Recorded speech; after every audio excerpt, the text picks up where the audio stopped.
Bonjour à tous. Merci d'être là pour ce premier webinaire sur le plan de relance jeune pour décrypter les aides à l'emploi. Et merci d'être si nombreux à nous rejoindre. On fait salle comble, salle virtuelle comble, donc on est ravis de vous avoir tous avec nous. Je vais commencer, je ne rentre pas tout de suite dans le vif du sujet, je vais commencer par une petite introduction technique. Donc, pour ceux qui n'ont jamais utilisé Zoom, vous avez la possibilité en bas à gauche de votre écran, normalement, de pouvoir activer, désactiver votre micro, activer, désactiver votre caméra. Et un peu plus à droite, vous avez l'onglet chat qui vous permet en fait de communiquer avec nous. En fait, ce qu'on vous propose, c'est de couper votre micro. Donc, normalement, ils sont coupés automatiquement quand vous arrivez dans la salle pour pas qu'il y ait de bruit parasite pendant la présentation. On va être ensemble pendant une petite heure avec 45 minutes de présentation sur les aides à l'emploi par nos deux intervenants. Et ensuite, on va se garder 10-15 minutes de questions et de réponses à la fin. Et du coup, vous pourrez activer vos micros à ce moment-là pour nous parler. Si jamais il y a des questions qui vous arrivent au fil de l'eau, n'hésitez pas à les mettre dans le chat.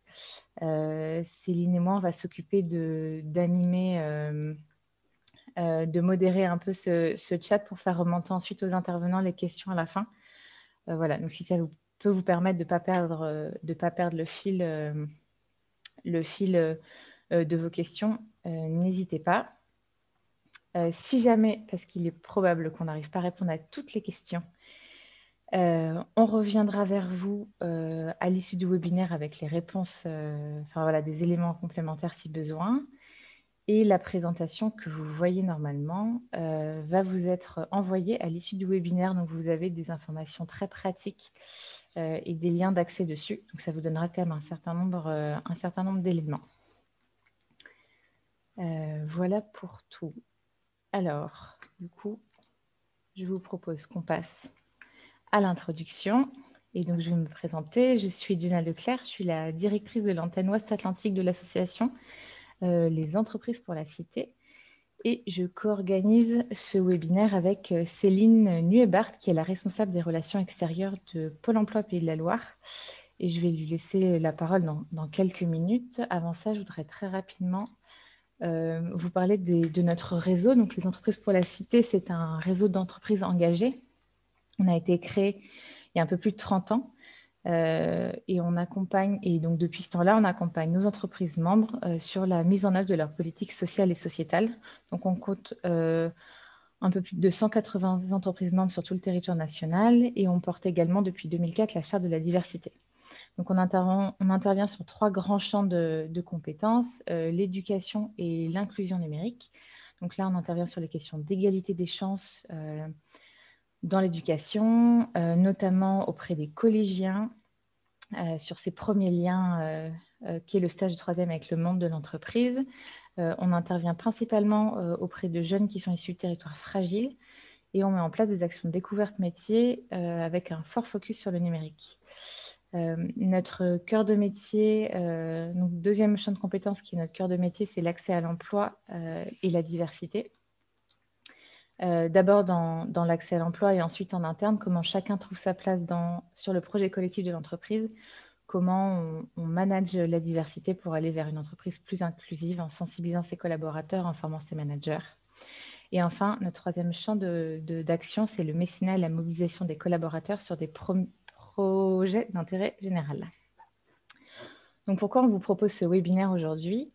Depuis le début de la crise sanitaire, on observe qu'il y a une augmentation des inégalités sociales et territoriales des publics, notamment des publics éloignés de l'emploi.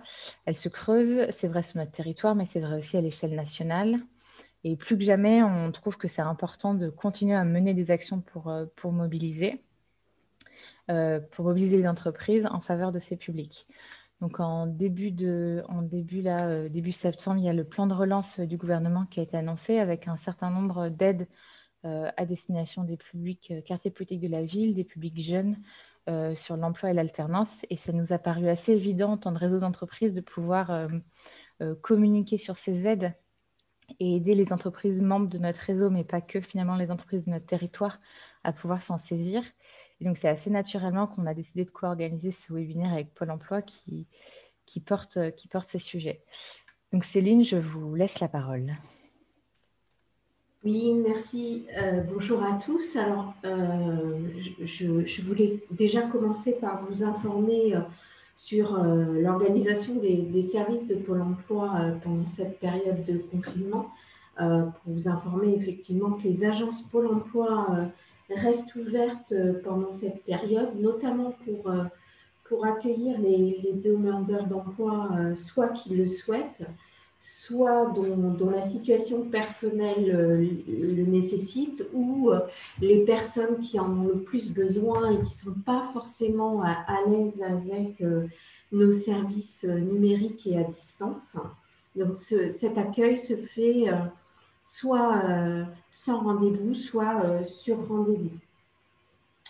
Pôle emploi aussi, dans cette situation un petit peu particulière, a bien conscience qu'un certain nombre d'entreprises recrutent, même pendant le confinement. Donc, tous les services de Pôle emploi à destination des entreprises sont maintenus. Et pour preuve notamment les actions collectives qui visent à accompagner les recrutements. Notre mobilisation aussi sur les priorités de l'État et notamment le plan jeune.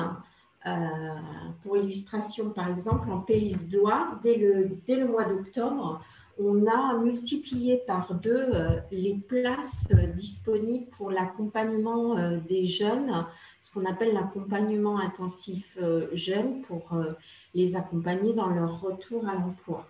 On a aussi également une pleine mobilisation des possibilités de formation supplémentaires dans le cadre de ce plan jeune pour les personnes, notamment les jeunes les moins qualifiés. Donc, un de nos rôles majeurs, c'est aussi de promouvoir les aides à l'emploi qui visent à favoriser le recrutement des personnes les plus fragiles et les plus fragilisées pendant cette période de crise sanitaire qui dure. Et c'est pour ça qu'on a voulu vous faire un focus, alors très pratico-pratique, sur 2 mesures qui visent à favoriser l'embauche, d'une part, des personnes qui résident en quartier prioritaire de la ville, dit QPV, et les jeunes. Donc, je vais maintenant laisser la parole à ma collègue Marie-Sophie Deniez, qui est responsable d'équipe dans une agence Pôle emploi et celle notamment de Saumur, qui va vous présenter la mesure Emploi Franc. Bonjour, merci beaucoup.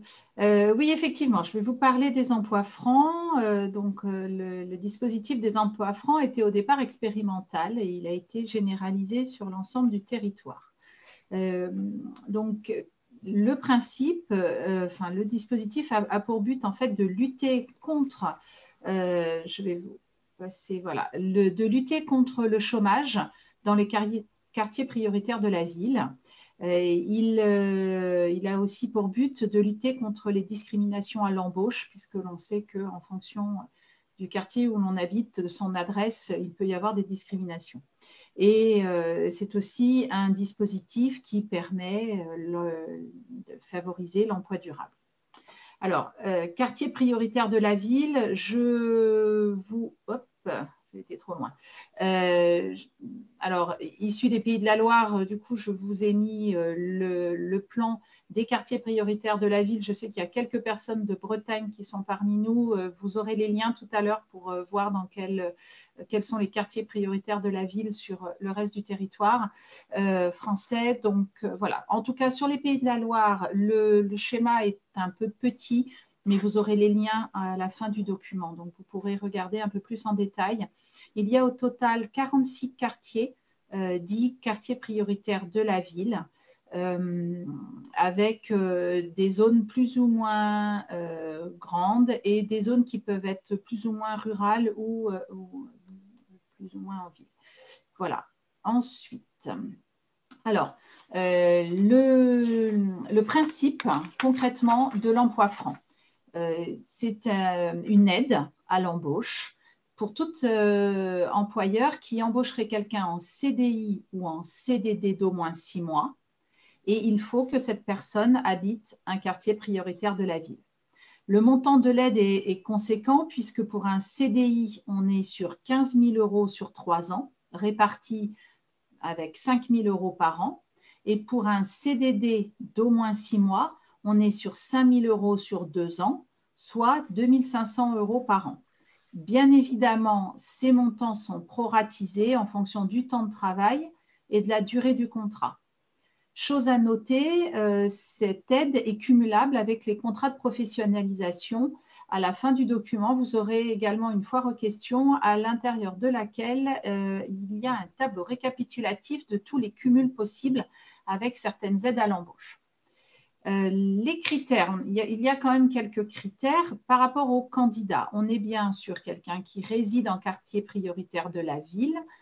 Jusqu'à présent, il n'y avait, depuis le 1er janvier 2020, tous les quartiers QPV sont éligibles à cette aide, ce qui n'était pas le cas précédemment. Il faut que la personne, le candidat, soit inscrit comme demandeur d'emploi ou sinon qu'il soit en contrat de sécurisation professionnelle. Le contrat de sécurisation professionnelle, cela concerne les personnes qui sont en licenciement économique. Donc, ils ne sont pas considérés comme purement demandeurs d'emploi, ils sont considérés comme étant en contrat de sécurisation professionnelle, bien qu'ils soient suivis par Pôle emploi et ses partenaires. Ce candidat peut également être un jeune suivi par une mission locale. Il n'y a pas de condition d'âge, pas de condition de diplôme, pas de condition d'ancienneté d'inscription à Pôle emploi, ni on ne regarde pas la durée du temps de travail ni la rémunération au moment de l'embauche. Donc, par rapport au candidat, le seul critère que vous allez avoir, c'est effectivement assez limité, c'est QPV, inscrit à Pôle emploi, en CSP ou en mission locale. Vous avez juste en dessous la liste des adresses, enfin en tout cas un site qui vous permet en tapant une adresse de savoir si la personne habite en quartier prioritaire de la ville. Alors, sur l'autre slide, ça ne passe pas. Hop. Alors, pour les employeurs, on est sur, il faut être soit une entreprise, soit une association. Alors, les particuliers employeurs, les EPIC, les EPA et les SEM ne peuvent pas bénéficier des emplois francs, mais toute entreprise qui cotise à l'assurance chômage et qui est établie sur le territoire français, ainsi que les associations qui remplissent ces mêmes conditions, sont bénéficiaires peuvent bénéficier de l'emploi franc. Alors, il y a quelques conditions à remplir pour l'employeur. Hop, on est allé un peu trop vite. Il faut que je revienne sur la slide précédente. Alors, les conditions à remplir. Il faut être à jour de ses obligations déclaratives et de paiement au regard de l'administration fiscale et des organismes de l'URSSAF. Il ne faut pas avoir procédé dans les 6 mois précédant l'embauche à un licenciement pour motif économique.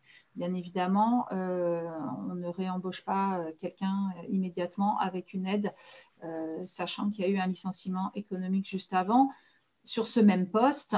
Ne pas bénéficier d'une autre aide de l'État. Attention, il y a quand même des dérogations, donc voilà, les aides, comme je le disais tout à l'heure, sur les contrats de professionnalisation, il n'y a pas de problème. Et les allègements de charges patronales dites réduction générale, c'est compatible également en cumul. Le salarié en emploi franc ne doit pas avoir appartenu à l'effectif de l'entreprise au cours des 6 derniers mois avant l'embauche. Attention, là aussi, cette notion est à voir de manière avec une interprétation très souple.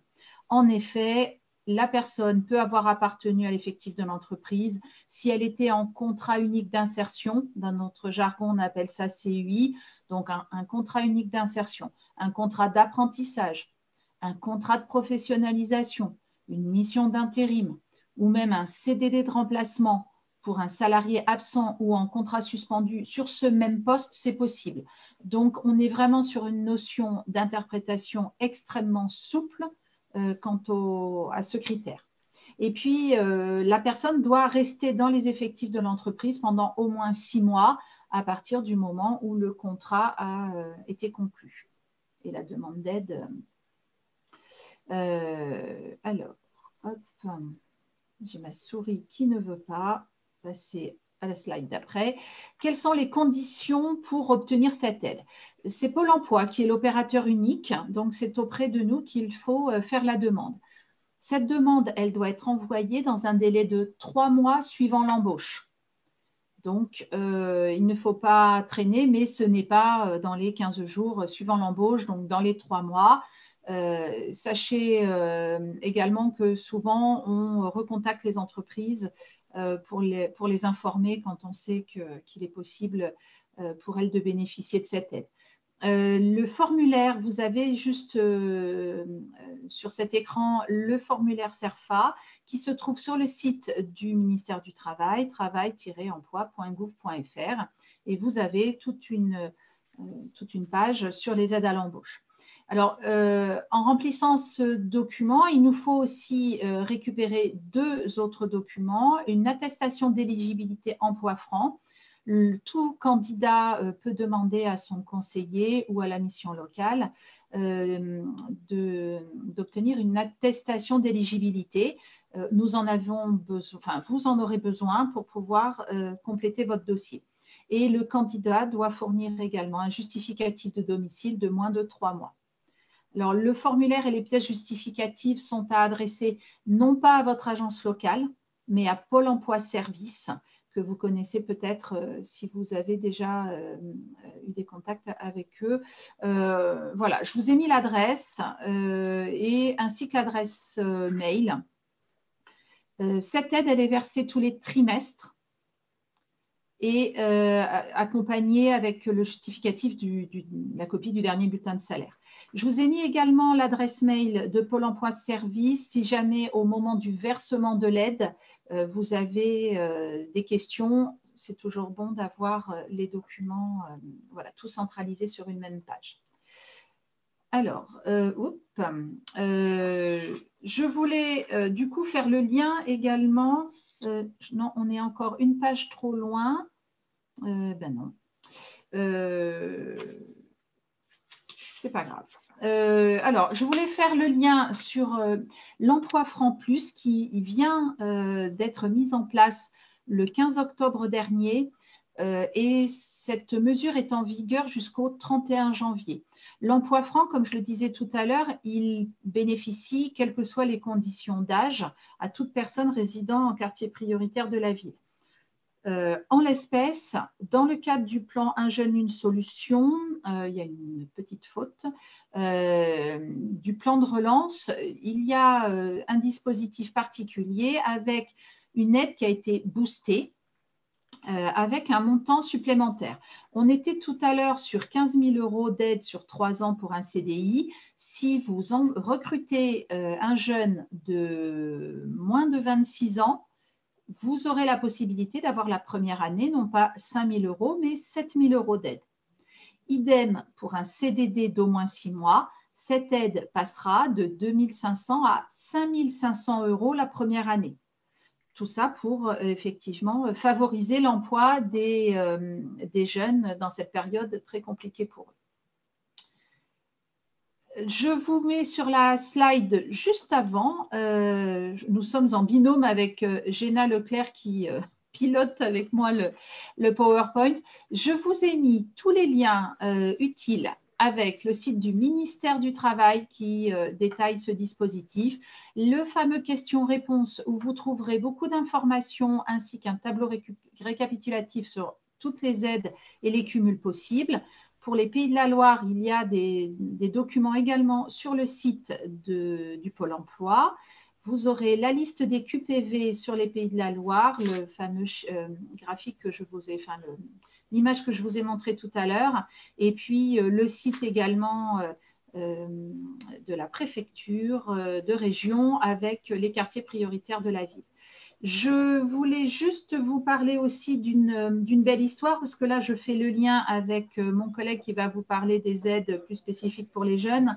On a eu récemment une jeune femme d'Angers qui avait 24 ans avec un CAP d'électricienne d'équipement et qui a été embauchée début juin dans une entreprise de réparation de matériel informatique sur le Saumurois. Donc voilà, il y a des belles histoires et c'est vraiment un dispositif à favoriser, un petit coup de pouce pour les personnes qui ne sont pas forcément dans des quartiers faciles. Voilà, je laisse la parole à mon collègue. Merci. Merci Marie-Sophie. Du coup, Patrick, je vais tenter de vous donner le contrôle. C'est toujours un peu chaotique, hein, le contrôle à distance. Désolée si les slides passent un peu vite. Bonjour à tous, est-ce que vous m'entendez bien? C'est bon. C'est bon. Donc, j'ai le contrôle normalement, c'est ça? Normalement, vous avez le contrôle. Alors, il y a un petit délai peut-être, non? Si ça... bon, sinon, je bon. Je m'en occupe aussi. Oui, je On ferai fera un binôme de contrôle. Oui, je pense que ça va aller, oui. Bonjour, donc Patrick Remaud, merci d'être si nombreux à nous écouter aujourd'hui. Je vais prendre la suite de Marie-Sophie pour vous parler des aides pour les recrutements. Donc on va tout de suite rentrer dans le vif du sujet avec les aides qui sont mises en place dans le cadre du plan jeune, un jeune, une solution. Donc voilà, ça apparaît. Je ne sais pas si c'est moi qui pilote ou si c'est Géna, mais ce n'est pas grave, ça marche, c'est le principal. Donc, en complément de ce que vient de dire Marie-Sophie sur les aides mises en place avec l'emploi franc plus qui a été effectivement mis en place récemment, dans le cadre du déploiement du plan Un jeune, une solution pour soutenir l'emploi des jeunes, on a évoqué tout à l'heure avec Céline Webart l'accompagnement, la formation, l'orientation des jeunes, qui est donc une grosse action de Pôle emploi à ce niveau-là. Et puis, il y a aussi évidemment toute la partie aide à l'embauche qui est là pour soutenir l'emploi des jeunes et qui aujourd'hui se retrouvent sur le marché du travail. Donc, je vais commencer par cette première aide qui s'appelle aide à l'embauche des moins de 26 ans. Donc, comme son nom l'indique, le seul critère de cette aide, c'est effectivement d'avoir moins de 26 ans. Sous quelle forme se matérialise cette aide? C'est une aide qui va prendre la forme d'une compensation de charges pour aller à un montant maximum de 4 000 € pour un salarié à temps plein. Hein. Donc, que faut-il faire pour bénéficier de l'aide? Il faut embaucher un jeune de moins de 26 ans, donc de 16 à 25 ans, entre le 1er août 2020 et le 31 janvier 2021. Il faut embaucher cette personne en CDI intérimaire ou en CDD pour une période d'au moins 3 mois. Et la rémunération doit être inférieure ou égale au montant du SMIC. Petite précision, le montant de l'aide est proratisé en fonction du temps de travail et la durée du contrat. C'est-à-dire que 4 000 €, c'est effectivement pour quelqu'un qui travaillerait 12 mois à temps plein. Si le temps de travail est moindre et si la durée du contrat est moindre, ce sera proratisé. Pour bénéficier de l'aide, il faut que le salarié soit maintenu au moins 3 mois dans l'effectif de l'entreprise. Hein. Il ne suffit pas de l'embaucher, il faut le garder 3 mois. Et puis, autre condition au niveau de l'employeur, c'est de ne pas avoir procédé à un licenciement économique sur le poste concerné depuis le 1er janvier 2020. Voilà. Donc, c'est bien une aide qui vise aussi les embauches nouvelles. Donc, le renouvellement d'un contrat qui aurait été fait avant le 1er août ne permettrait pas de justifier de l'aide. Donc, on va passer. Voilà, c'est bon. Donc, quelles sont les entreprises qui peuvent en bénéficier? Donc, toutes les entreprises et toutes les associations, sans limite de taille. Donc, plus précisément, les employeurs qui sont ceux mentionnés à l'article L5134-66 du Code du travail. Donc, en gros, à l'exception des établissements publics administratifs, des établissements publics industriels et commerciaux, des sociétés d'économie mixte et des particuliers employeurs. Et un petit peu comme le disais tout à l'heure, c'est en résumé les personnes, les entreprises qui cotisent à l'indemnisation du chômage. Voilà. Je vais passer la slide d'après. Comment ça se passe pour en bénéficier? La demande est totalement dématérialisée à faire en ligne sur un site dont vous voyez l'adresse apparaître sur votre écran. Donc, la demande peut se faire directement sur ce lien, avec un certain nombre de pièces à fournir pour l'employeur, donc copie du contrat de travail, copie de la pièce d'identité de la personne et copie de la pièce d'identité du représentant de l'entreprise. Et ce qui est important, c'est que l'employeur dispose d'un délai de 4 mois à compter de l'embauche du salarié pour faire sa demande. Donc, même si les entreprises, même si parmi vous, il y en a qui ont déjà recruté, si ce délai de 4 mois n'est pas passé, il est toujours temps de faire la demande. L'aide est versée de façon trimestrielle par l'ASP pendant 1 an maximum. Donc, c'est l'ASP qui gère ça. Et vous avez sous les yeux également un numéro d'assistance qui vous permettent de les contacter s'il y a besoin pour pouvoir avoir des questions sur soit une demande qui est en cours, soit des précisions sur la mise en place. Voilà. Juste un exemple pour contractualiser, pour concrétiser un petit peu cette mesure. Ça concerne une PME qui recrutera à temps plein un jeune de 21 ans qui est rémunéré 1 800 € brut par mois. Donc, cette PME va pouvoir bénéficier d'une aide de 4 000 € brut qui va donc compenser totalement le montant des cotisations pour l'année complète. Donc, voilà en quoi ça consiste sur ce premier volet de l'aide des moins de 26 ans. Je vais passer maintenant sur les mesures spécifiques qui ont été mises en place pour booster l'apprentissage dans le cadre du plan Un jeune, une solution.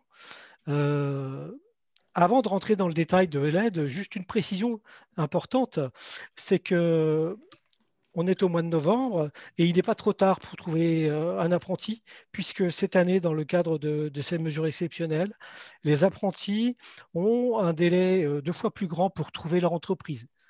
Au lieu d'avoir 3 mois pour trouver une entreprise, ils ont 6 mois. Ce qui veut dire qu'ils ont effectivement jusqu'au début 2021 pour pouvoir trouver l'entreprise, même s'ils ont commencé leur formation au mois de septembre.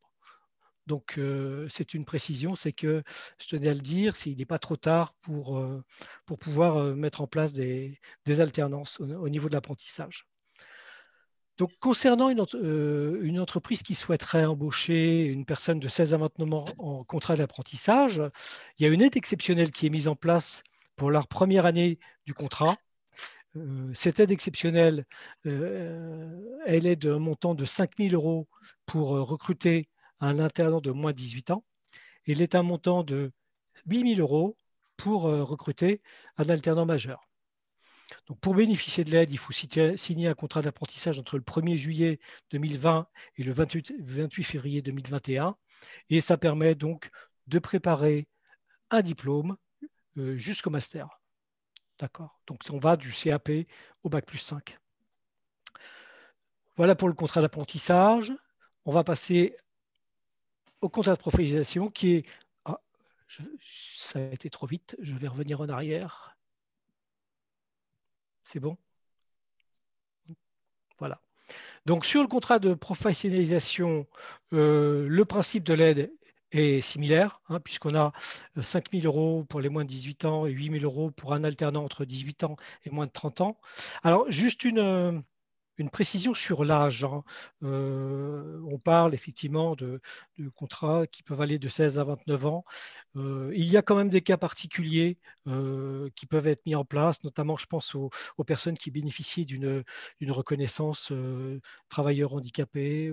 Donc, cette notion d'âge est donnée vraiment à titre indicatif, mais n'hésitez pas à vous renseigner effectivement pour voir comment ça peut fonctionner. Donc, une aide de 5 000 € pour moins de 18 ans, une aide de 8 000 € de plus de 18 ans, avec un contrat de professionnalisation qui va être signé là aussi entre le 1er juillet 2020 et le 28 février 2021. Et là aussi pour préparer avec la possibilité d'aller jusqu'à un diplôme, jusqu'au master Bac+5. On va passer. Donc, qui peut en bénéficier? Les entreprises de moins de 250 salariés peuvent en bénéficier sans condition. Les entreprises de 250 salariés et plus, à la condition qu'elles s'engagent à atteindre un seuil de contrat d'alternance ou de contrat favorisant l'insertion professionnelle dans leur effectif au 31 décembre 2021. Pour vous donner plus de précision, selon les modalités qui sont définies par décret, il faut pour l'entreprise de plus de 250, j'entends bien, pour les moins de 250, il n'y a pas de condition. Donc pour les entreprises de 250 et plus, il faut atteindre 5% de contrats favorisant l'insertion professionnelle au 31 décembre 2021 ou avoir au moins 3% d'alternants de leurs effectifs au 31 décembre 2021 et avoir connu une progression de 10% d'alternants par rapport à l'année 2020. Voilà. Pour les précisions sur les conditions pour les entreprises de 250 salariés et plus. On va poursuivre. Donc, par qui et quand l'aide est-elle versée? Donc, l'employeur va transmettre son contrat, que ce soit un contrat d'apprentissage ou un contrat de pro, à son opérateur de compétences OPCO, qui va ensuite assurer la liaison avec l'ASP qui versera l'aide. Vous avez, pour les entreprises de plus de 250 salariés, là aussi, la possibilité de disposer d'un formulaire d'engagement en ligne sur le site, dont le lien apparaît. Et vous aurez donc la possibilité de renvoyer à l'ASP toutes les informations dans un délai de 8 mois à compter de la date de conclusion du contrat. Le montant de l'aide exceptionnelle est versé mensuellement avant le paiement de la rémunération par l'employeur. Voilà en ce qui concerne. Donc là aussi, 2 exemples pour illustrer ces cas de figure sur l'apprentissage et sur le contrat de professionnalisation. Dans le premier cas, on est sur une personne gérante d'un laboratoire d'analyse médicale qui va bénéficier de 8 000 € pour l'embauche d'un apprenti en BTS analyse de biologie médicale de 26 ans. Sans cette aide, l'entreprise aurait dû payer la totalité du salaire, soit 2 233 € par mois. Donc là, on était dans le cas d'un apprenti. Dans le cadre d'un contrat de professionnalisation, on a un alternant de 22 ans qui prépare une licence.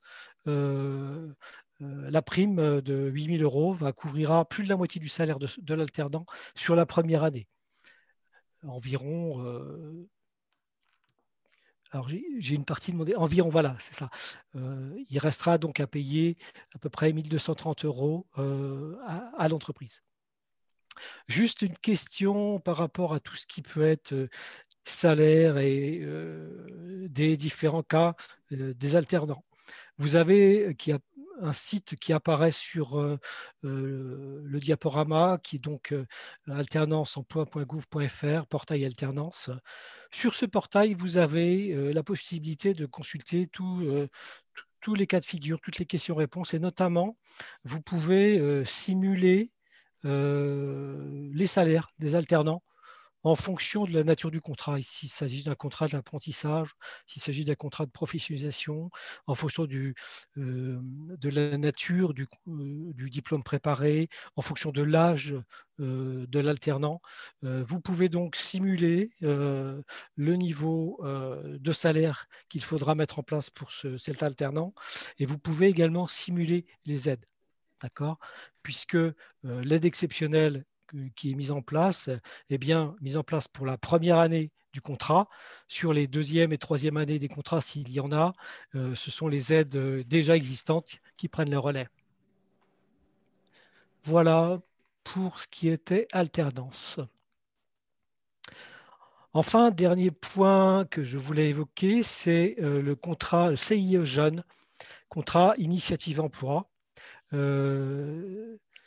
C'est un contrat qui a pour but de faciliter l'insertion professionnelle des jeunes sans emploi en combinant une mise en situation professionnelle, un accompagnement et un accès facilité à tout ce qui peut être formation et acquisition de compétences. Donc, quelles sont les conditions pour en bénéficier? Donc, c'est un contrat de travail de droit privé d'une durée minimum de 30 heures hebdomadaires qui peut être soit un CDD de 6 mois minimum ou un CDI. Et la rémunération du salarié ne peut être inférieure au SMIC.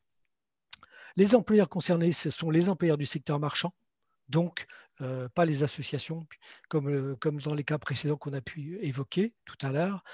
Et le public, c'est toujours un public de 16 à 25 ans révolus et qui peut aller jusqu'à 30 ans pour les jeunes en situation de handicap. Voilà. Comment ça fonctionne? Donc, c'est une aide de l'État de 47% du taux horaire brut SMIC pendant 6 mois si c'est un CDD et pendant 12 mois si c'est un CDI. Avant l'embauche, il y a un travail qui est fait entre l'employeur, l'agence locale Pôle emploi, en fonction du jeune identifié, pour mettre en place un parcours d'insertion avec les actions d'accompagnement et les montées en compétences avec un engagement de l'entreprise. Donc, on a vu tout à l'heure que pour les emplois francs ou les jeunes, l'aide à l'embauche des jeunes de moins de 26 ans, on pouvait faire la demande a posteriori avec un délai de 3 ou 4 mois selon les cas. Là, en l'occurrence, on est bien sur une mesure qui doit se mettre en place avant l'embauche, avant la conclusion du contrat de travail et qui doit résulter d'une collaboration entre l'entreprise et l'agence Pôle emploi pour mettre en place je dirais un programme d'insertion pour le jeune qui va correspondre aux objectifs de ce CIE jeune. Donc là, si vous avez je dirais, si vous avez un contact ou si vous avez effectivement un jeune qui est éventuellement ciblé par vous, prendre contact avant l'embauche. Hein, c'est pour ça que on l'a mis en gros et souligné, contrairement aux autres cas. Si vous venez nous voir en disant j'ai embauché un jeune, est-ce que j'ai le droit de mettre en place un CIE jeune? On vous dira désolé, c'est trop tard. Voilà. En conclusion, si je peux dire par rapport à ces différentes mesures, ce que je pourrais vous encourager à faire, c'est contacter Pôle emploi. Contactez-nous parce que on pourra vous aider à mettre en place ces mesures. Avec deux cas de figure, hein, que vous ayez déjà identifié un candidat, que vous n'ayez pas de candidat. On pourra voir avec vous comment vous aider à trouver un candidat.